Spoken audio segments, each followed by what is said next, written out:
की सैराट मध्ये तुम्ही मला पाहिलं असेल ते दोघे माहिती काय आहे. आणि या फिल्मबद्दल आता मी थोडी माहिती देतो की या फिल्ममध्ये मी अनिल नावाचं कॅरेक्टर करतोय. मी तानाजी आणि आमचा जो मेन लीड आहे गणेश त्याचे आम्ही मित्र दाखवतो.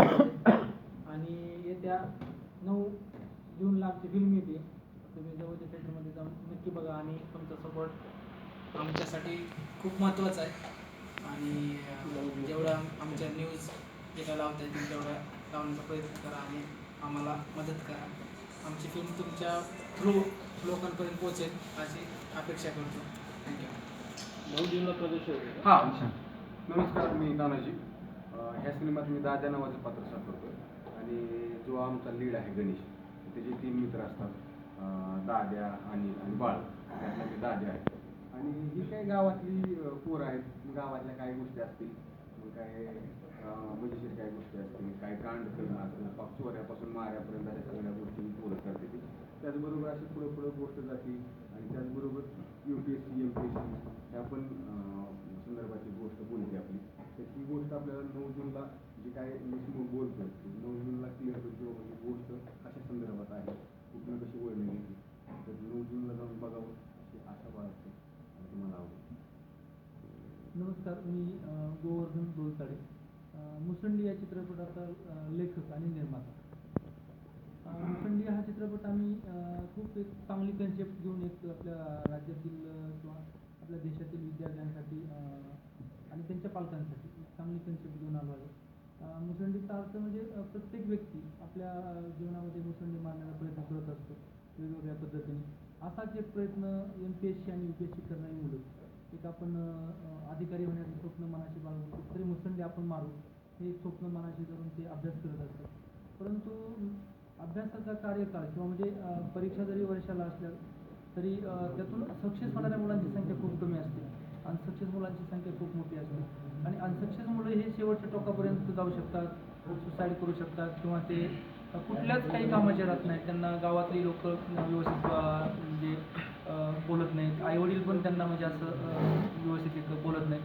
म्हणजे हे सगळं कशासाठी होतं तर त्यांनी एक अधिकारी होण्याचं स्वप्न बघत बघत मी अधिकारीच झालो हे ह्या पद्धतीने ते वागलेले असतात. तर मी या चित्रपटातून हेच सांगतो की तुम्ही अधिकारी होण्याचं स्वप्न बघा किंवा आणखी देशातील काही वेगवेगळी पदं असतील म्हणजे ते होण्याचं स्वप्न बघा. त्या स्वप्नांसाठी तुम्ही शिका. पण जर नाही ते सक्सेस झाले तर तुम्ही त्या शिक्षणाचा किंवा त्या अभ्यासाचा किंवा तो त्याचा जो त्या विषयात तुम्ही अभ्यास केलेला आहे त्याचा तुम्ही इकडे उद्योग व्यवसाय किंवा जे काही क्षेत्र असेल त्या क्षेत्रामध्ये जर तुम्ही वापर केला तर निश्चित तुम्ही कुठंतरी मुसंडी मारणार. कारण मी सांगत नाही की तुम्ही अभ्यास केल्यानंतर किंवा आमचा चित्रपट बघितल्यानंतर MPSC UPSC करणारी सगळीच मुलं अधिकारी होतील, कारण तिथं हे प्रत्येकाला माहिती जागा लिमिटेड असतं. पण तिथं जरी मुसंडी नाही मारली तरी त्याच्यापेक्षा मोठी मुसंडी इकडं इतर क्षेत्रामध्ये मारू शकतं. त्याच्यावरती हा चित्रपट आहे आणि खूप चांगला चित्रपट आहे. आणि विशेष गोष्ट म्हणजे आम्ही गेल्या 1.5 महिन्यापासून संपूर्ण राज्यभर या चित्रपटाचं प्रमोशनसाठी पूर्ण टीम फिरत आहोत. परंतु काही कारणास्तव आज आम्ही मुसंडी चित्रपटाची जी आमची डेट होती रिलीजची 26 मे 2023 तर थोडी तांत्रिक म्हणता येणार नाही, परंतु MPSC किंवा UPSC आपण जो मेन टार्गेट विषय आहे या चित्रपटाचा जो फाउंडेशन आहे तर त्याच मुलांच्या परीक्षा ह्या मे एंडिंग आणि जूनच्या पहिल्या आठवड्यात आहेत. आणि आपण ज्यांच्यावरती हा विषय करतो त्यांच्या परीक्षा असल्यामुळं त्या मुलांना कदाचित हा चित्रपट थिएटरपर्यंत जाऊन पाहता येणार नाही. आणि जर त्यांनी नाही पाहिला तर बऱ्यापैकी आपल्याला म्हणजे तिथं अपयशाचा सामना करावा लागतो म्हणजे आम्हालाच. कारण विद्यार्थी संघटना असतील किंवा काही अधिकारी असतील या सर्व स्तरातून आम्हाला सांगण्यात आलं की तुम्ही ज्यांच्यासाठी केले कमीत कमी ती सगळी लोक तुमचा चित्रपट पाहण्यासाठी जातील, त्यांचे पालक जातील. म्हणून आमची विनंती आहे की तुम्ही तारखेमध्ये काहीतरी चेंज करा. कारण ह्या सगळ्यांचं ऐकून आम्ही 26 ऐवजी 9 जून 2023 ही तारीख आम्ही डिक्लेअर करतो. म्हणजे तुम्ही शक्यतो ह्या गोष्टीचा उल्लेख करा की कारण आम्ही खूप मार्केटिंग केलेलं आहे, तळागाळापर्यंत पोहोचलेलो 26 मेच्या माध्यमातून. आणि आम्ही खूप ठिकठिकाणी मोठमोठे होर्डिंग लावलेत, वेगवेगळ्या माध्यमातून खूप मार्केटिंग केले. त्यामुळे आमचा विषय निश्चितच सगळ्यांपर्यंत पोहोचला आहे. परंतु आमची जी आज तारीख चेंज झाली आणि विशेष म्हणजे ती आज नाशिकमध्ये जस्ट आत्ता ती तारीख चेंज केली आणि आपली पहिली प्रेस आहे. त्यामुळे ही प्रेस खूप ताकदीची किंवा तुम्हाला खूप प्रयत्न करावा लागणार. कारण आमची विनंती आहे कारण आम्ही संपूर्ण राज्यात खूप प्रेस निश्चित अगदी निश्चित आता आम्हाला ते छोट्या पुढारी जो आहे त्याच्याकडे वळायचं आहे. काय तुझी भूमिका, तू काय सांगशील आम्हाला? नमस्कार, मी महाराष्ट्राचा छोटा थोडंसं पुढारी. हळू. आम्ही सगळे घाबरून गेलो. हा. आवाजाला थोडी घाबरत आहे. बरं घाबरू मग आता नका. काय करणार तुम्ही, एवढे मोठे पुढारी असतं थोडंसं? नाही, पुढारी आम्ही तुमच्या मुळे आहोत. वा वा. हो. तर प्रथमतः मी तुमच्या सर्वांचं मनापासून आभार मानतो. जो मुसंडी सिनेमा आहे आमचा 9 जूनला प्रदर्शित होतोय संपूर्ण महाराष्ट्रात. तर रसिक मायबापांना प्रथम विनंती करेन, जवळच्या थिएटरगृहामध्ये जाऊन हा सिनेमा पहा. आणि मी या सिनेमात, मुसंडी सिनेमात घनश्यामच नाव आहे माझं आणि एक वेगळं कॅरेक्टर करतोय. आगं वेगळं आहे. पाहिल्यानंतर नक्कीच तुम्हाला चांगल्या भावना दाटून येतील. कारण त्याचा विषय असा आहे की आज राज्यात माझ्यासारखी मुलं आहेत ज्यांना उंची कमी आहे. मग समाज त्यांना कुठल्या नजरेने बघतो, आई वडिलांची स्वप्न कशी असतात आणि आपण जन्माला येताना आपल्या हातात नसतंय, पण स्वप्न साकार करण्यासाठी किती धडपड करावं लागते आणि समाजापुढं शिक्षण क्षेत्रात किती कसोटीने आणि मेहनतीने शिक्षण घेऊन पुढे यावं लागतंय. अपयश आलं तरी या अपयशी आपण यशाची पहिली पायरी म्हणतो. खचून न जाता आपण पुन्हा लढायचं आणि पुन्हा संघर्ष करायचा. बरंच काही माझ्या सिनेमामध्ये शिवाजी सरांनी, गोवर्धन आबांनी मला सिनेमा करण्याची प्रथम संधी दिली. मला कॅमेरा माहीत नव्हता. तुमच्यासमोर म्हणजे बोलायचं म्हणल्यावर खूप सोपं आहे, पण कॅमेऱ्यात सिनेमाच्या करताना खूप अडचणी येतात. त्या पुन्हा त्याच्यातून सावरून उभं राहायचं आहे. तर खूप मेहनत घेतलेली आमच्या आजच्या टीमने. बबन PM गायत्री मॅडम आहे, सुरज चव्हाण आहेत, पुन्हा तानाजी सर आहेत, अरबाज सर आहेत, रोहन पाटील आहेत. सगळ्या कलाकारांनी खूप मेहनत घेऊन हा सिनेमा बनवला आहे. तर सगळ्या प्रेक्षक मायबापांना विनंती करेन, आमचा सिनेमा पहा. माझं कॅरेक्टर भरपूर सांगण्यासारखं आहे, एक वेगळं आहे. माझ्याकडे पाहिल्याच्या नंतर कॅरेक्टरमध्ये सगळ्यांना एक वाटेल की मुसंडी मारावा. मुसंडी पाहिल्यानंतर प्रत्येकजण मुसंडी मारेल आणि उद्याचं भविष्य काय असतं हे मुसंडी सिनेमा पाहिल्यावर नक्कीच कळेल. मुसंडी पाहिल्याच्या नंतर सगळी ऊर्जा आणि सगळी एक म्हणजे यश आलेले, अपयश आलेले मुलं काय म्हणतात, खचून नाही जायचं. मुसंडीचा जसा संघर्ष दाखवला आहे तसा आपण संघर्ष करायचा. आणि विनोद बी सगळे कॉमेडी विनोद आहे, सगळं दाखवलेलं आहे आणि बोलण्यासारखं भरपूर काय आहे. पण सगळं सांगत बसलो तर तुम्ही म्हणता 9 जूनला जायचं आहे काय थिएटरमध्ये. या कलाकारांनी इथंच सिनेमा सांगितला आहे. तर तुम्हाला सर्वांना पत्रकारांना विनंती करतो की आम्हाला जनतेपर्यंत पोहोचता येणार नाही तळागाळापर्यंत मीडियाने जसं आमची 5 वर्षापूर्वी दखल घेतली होती तसंच आमच्या मुसंडी सिनेमाची सुद्धा दखल घ्यावी. आणि आवर्जून एक सांगेन की 5 वर्षापूर्वी मी सगळ्या जनतेला म्हणायचो मी कलेक्टर झालो होणार आहे, मी कलेक्टर होणार आहे. पण मुसंडी सिनेमात हे सुद्धा लॉजिक पाहायला मिळणार आहे. मी कलेक्टर झालोय का नाही, का पास झालोय का दुसरंच काही करतोय, हे सगळं एक गुपित राहणार आहे. तर 9 जूनला जवळच्या थिएटरगृहात जाऊन चित्रपटाच्या माध्यमातून तो एक मुसंडी मारले पाहिजे, निश्चित आहे, खरी गोष्ट आहे. हो. या लोकांना मागे टाकून तो मुसंडी मारली. गायत्री, तू काय सांगते, तुझा अनुभव कसा आहे आजच्या चित्रपटाचा? या चित्रपटामध्ये मी पहिल्यांदाच या टीमसोबत काम केलंय. तर Yes, खरंच yes, yes. खूप उत्तम टीम आहे, खूप कॉपरेटिव्ह आहे आणि हा पूर्णपणे कन्सेप्टच वेगळा आहे बरं. या स्टोरीचा. आणि या स्टोरीमध्ये माझं पात्राचं नाव राधा असं आहे. तर राधाची जर्नी त्यांनी दाखवण्याचा प्रयत्न केलेला आहे, जी गावापासून ते शहरापर्यंतची जर्नी आहे. एकंदरीत अनुभव फारच छान होता, कारण की ह्या संपूर्ण टीम फॅमिली झाली. आणि सोबतच जेव्हा शूटच्या दरम्यान काही मुलं आमच्यासोबत होते, स्टुडंट्स होते, सो ते पण काही त्यातले 2 जण UPSCसाठी तयारी करत होते, MPSCसाठी तयारी करत होते. सो त्या दरम्यान कळालं की नक्की हा अभ्यासक्रम कसा असतो किंवा हा किती वास्ट आहे अभ्यासक्रम. हे पद जे आत्तापर्यंत ऐकलेलं आहे की फार जास्त वास्ट आहे आणि फार अवघड आहे. तर हे सगळं त्या दरम्यान समजलं. फार धमाल मजा मस्ती आली, खूप शिकायला मिळालं बेसिकली UPSC आणि MPSCबद्दल. ऐकलेली गोष्ट फक्त आतुरता असते आणि एखादी गोष्ट समजल्यानंतर वाटते की अच्छा हे इतकं छान आहे. खूप जास्त रिस्पेक्ट वाटलं मुलांच्या बाबतीत.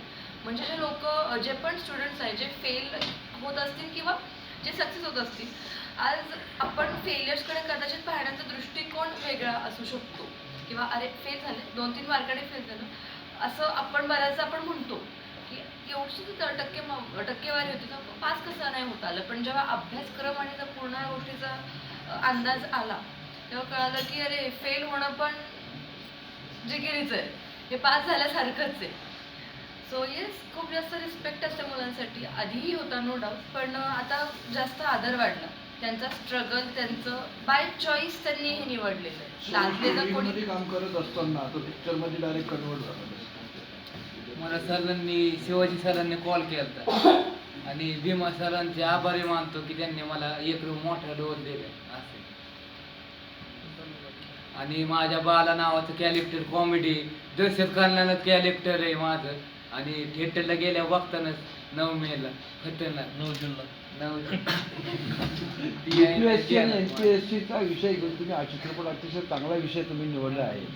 येणाऱ्या काळामध्ये ह्या ज्या विषयाकडे वळणारे जे विद्यार्थी आहेत नवीन नवीन, त्यांना तुम्ही याच्यामध्ये चांगला संदेश दिला आहे. तुम्ही ज्या महाविद्यालयामध्ये जाऊन त्यांच्याशी काही तुम्ही संपर्क साधला का? अशा पद्धतीचा आम्ही विषय घेतो आहे, तर हो. त्यांचं काही तुम्हाला बऱ्याच विद्यार्थ्यांशी संपर्क साधला, MPSC UPSC करणाऱ्या प्राध्यापक विद्यार्थ्यांशी वगैरे संपर्क साधला. त्याच्यानंतर राज्यातील आपल्या काही असे टॉप IAS अधिकारी असतील, IPS अधिकारी असतील, काही रिटायर्ड अधिकारी असतील, त्या सगळ्यांचं मार्गदर्शन घेऊनच मी ती स्टोरी रायटिंग केली. कारण बाकीचं चित्रपटातलं सगळं लिखाण मी केलेलं आहे, पण जे काही MPSC आणि UPSC वरती काही त्यात विधान आहेत किंवा कशा पद्धतीने अभ्यास केला पाहिजे, हे मात्र मी एकदम रिटायर अधिकारी असतील किंवा ह्या सगळ्यांच्या माध्यमातून मी तो साठा एकत्र जमा केला आणि आमच्या फिल्मी स्टाईलने त्याला मांडण्यात आलं. कारण एकदम काय होतं की आज जर आपण फक्त म्हटलं की MPSC UPSC म्हणजे सगळ्यांना वाटतं चला काहीतरी सोशल संदेश असेल, कशाला त्याच्याकडे बघायचं, परंतु आम्ही हा जरी एक छोटासा संदेश असला तरी हा एक खूप मोठ्या आजारावरती केलेला उपचार आहे.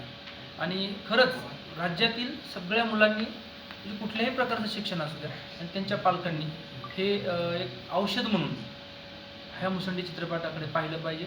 आणि आज आपले आईवडील, प्रत्येक विद्यार्थ्याचे आईवडील कष्ट करतात, रात्रंदिवस काम करतात की आपल्या मुलांना घडवण्यासाठी अतोनात प्रयत्न करतात. तर मी एवढंच सांगणार आपल्या राज्यातील जनतेला की तुम्ही रात्रंदिवस कष्ट करता आपल्या मुलांना घडवण्यासाठी.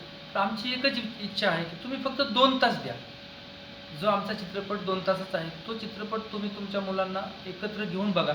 निश्चित तुमच्या मुलांना तुम्ही जे काही तुमच्या अपेक्षा आहेत त्या मुसंडी पाहिल्यानंतर हाच विषय घेऊन तुम्हाला चित्रपट काढण्याचा तुमचा मानस होता, असा या विषयावरती अधिकार तुम्हाला असं काही अनुभव, काही विचार होते का तुमच्यामध्ये? असं काही आहे म्हणजे या विषयावरतीच आपण घ्यायचा. मी एक लेखक असल्यामुळे, जसं तुम्ही पत्रकार आहेत, तुम्हाला एक कुठं काय गोष्ट घडती ते तुम्ही लगेच उचललं जातं. तुम्ही पत्रकार असल्यामुळे ते पेपरमधून, मीडियाच्या माध्यमातून तुम्ही लोकांपर्यंत पोहोचवता. मी पण एक लेखक आहे, परंतु मी चित्रपटाचा लेखक आहे, त्यामुळे मी कुठंतरी असं काहीतरी वेगळं काहीतरी आपल्याला दाखवायचं म्हणून आम्ही सारखं शोधत असतो. आणि तेच शोधत असताना मला एक जाणवलं की आपल्या राज्यातून MPSC सारखी परीक्षा आहे, UPSC सारखी परीक्षा आहे, हे सर्वसाधारण कुटुंबातली मुलं पण त्याच्यामध्ये सक्सेस झालेत, काही अनसक्सेस होतात. परंतु सरासरी विचार केला तर MPSCला खूप गरीब वर्गातली मुलं नशीब आजमावण्याचा प्रयत्न करतात. की बऱ्याच मुलांना असं वाटतं की चला नशिबात असेल तर होईल, काहीतरी होईल, म्हणजे आपल्याला ते जमते की नाही जमते ह्याचा विचारच करत नाही आणि ते डायरेक्ट तिथं अभ्यास करतात. आणि ह्या अभ्यासाला काही कुठं असं CET सारख्या वगैरे काही त्याला अगोदर परीक्षा नाहीत, त्याच्यामुळे कुणी पण त्याच्यात अभ्यास करू शकतं आणि MPSCची परीक्षा देऊ शकतं. तानाजी, नागराज मंजुळे अण्णा आणि गोवर्धन अण्णा दोघांमधलं काय डिफरन्स काम करतात? शेवटचा अण्णाबरोबर पहिल्यांदाच पहिली फिल्म अण्णांनी मला दिली आणि 7-8 फिल्म नंतर आबांबरोबर फिल्म करतोय. मग दोन्ही लोक वेगवेगळे आहेत, वेगवेगळे व्यक्तिमत्व आहे. तर अण्णाबरोबर पण खूप मजा आली आणि आता ह्यांच्याबरोबर नवीन चित्रपट करतो, ह्यांच्याबरोबर खूप मजा येते. तुम्ही आता सांगितलं MPSC UPSC, म्हणजे आता मुलांनी तुमचा चित्रपट पाहिल्यानंतर MPSC UPSC परीक्षा द्यावी की नाही? नाही, त्याच्यातून मी 100% सांगितलं, कारण आजपर्यंत हे कुणीच सांगितलं नाही.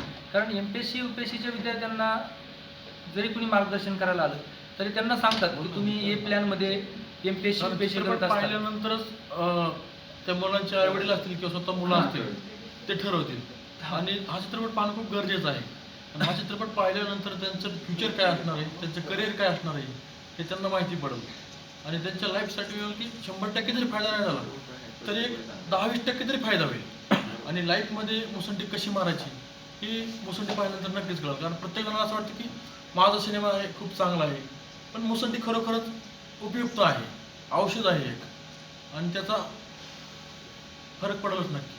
लेखक म्हणून तुमचं काय ॲनालिसिस आहे? म्हणजे महाराष्ट्रात प्रत्येक वर्षी MPSC किती मुलं देतात, UPSC किती देतात, हे ॲनालिसिस तुम्ही केलंय का? म्हणजे का तुम्ही हा विषय निवडला?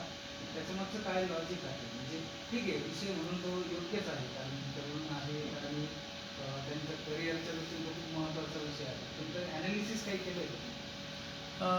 केलेलं आहे, म्हणजे मी काही स्वतः पण केलेलं आहे, काही मार्गदर्शन पण घेतलेलं आहे आणि कमीत कमी म्हणजे कदाचित तो आकडा सगळ्यांपर्यंत माहीत नसतो, पण आम्ही एक जो सर्वे करत असताना आम्हाला लक्षात आलं की 10वी पासआउट नंतर MPSC आणि UPSCकडं बऱ्याच मुलांचा कल आहे. पहिल्या काळामध्ये काय व्हायचं, ग्रॅज्युएशन व्हायचं, ग्रॅज्युएशन नंतर मुलं MPSC UPSCकडे वळायची, परंतु आत्ताची मुलं खूप ॲडव्हान्समध्ये 10वी नंतरच अभ्यासाकडे वळत आहेत, म्हणजे MPSC UPSCच्या.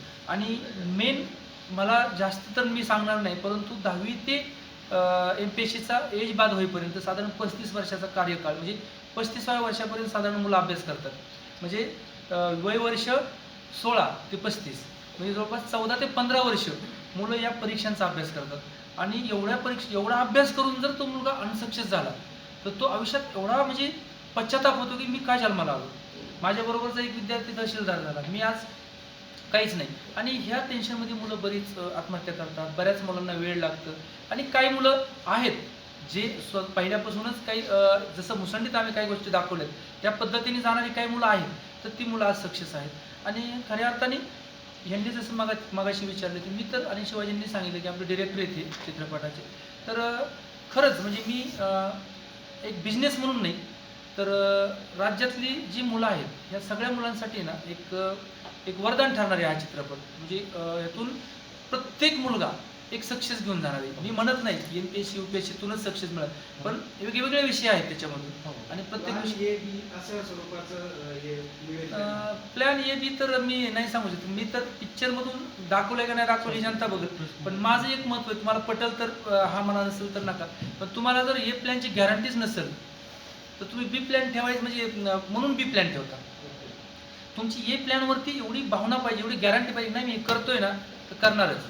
जर तुम्हाला गॅरंटीच नसेल तर मग तुम्ही बी प्लॅन ठेवता. मी सरळ सांगतो, तुम्ही बी प्लॅन ठेवूच नका. तुम्ही ए प्लॅनमध्ये स्टेबल व्हा. भले सायकल दुकान टाका, चहाची टपरी टाका, हॉटेल टाका, टपरी काही करा, तुम्ही तिथं स्टेबल व्हा आणि तिथून तुम्ही अभ्यास करा किंवा व्यवसायाचं स्वप्न बघा. जगातलं म्हणा, राज्यातलं कुठलंही एक उच्च पद भोगण्याची इच्छा व्यक्त करा. नाहीच काय झालं तर शेवटी हे आहे, इथून तुम्हाला कोणी काढू शकतो. गाणी या चित्रपटात 4 गाणी आहेत आणि खूप सुंदर गाणी. म्हणजे तुम्हाला खरं सांगू की हा त्यातलं एक गाणं आत्ताच 5 वाजता पॅनोरमा म्युझिकवरती आलेलं आहे, तुझ्या जवानीचं 7/12 म्हणून गाणं आहे. खूप एंटरटेनमेंट सॉंग आहे. कारण आजकाल आपण पाहतो की चित्रपट म्हणलं की लोकांना, सोशल चित्रपट म्हणलं की ते सोसत नाहीत, सहन नाहीत होत. त्यांना फक्त एंटरटेनमेंट पाहिजे, कमर्शियली पाहिजे. तर आपला हा विषय जो आहे तो सामाजिक विषय आहे, MPSC UPSC. पण तिथपर्यंत जर लोकांना आणायचं आहे तर काहीतरी कमर्शियली पाहिजे त्याच्यामध्ये. तर टोटल फिल्म कमर्शियली आहे, पण हसत खेळत तुम्ही खूप चांगला मेसेज घेऊन जातात. आणि ज्यांच्या जिद्द आहे, चिकाटी आहे, त्याग आहे, काहीतरी करून दाखवायचं आहे, ते त्यांच्या लाईफमध्ये मुसंडी मारल्याशिवाय राहणार नाही. जे MPSC आणि UPSCचे क्लासेस घेतात त्याच्यावरती काही दाखवले का? कारण ते भरमसाठ फीज आकारतात विद्यार्थ्यांना. त्या गोष्टी 9 जूनला तुम्हाला पाहायला भेटतील. काय होईल त्या गोष्टीवरती थोडं आम्ही बोलायचं थोडं टाळलंय. ते नक्कीच मार्केटला तो एक मोठा मुद्दा आहे की भरपूर फीज घेतात. याचं लोकेशन आम्ही कोपरगावमध्ये संजीवनी इन्स्टिट्यूट आहे, खूप मोठं कॉलेज आहे. आणि आपलं ह्याला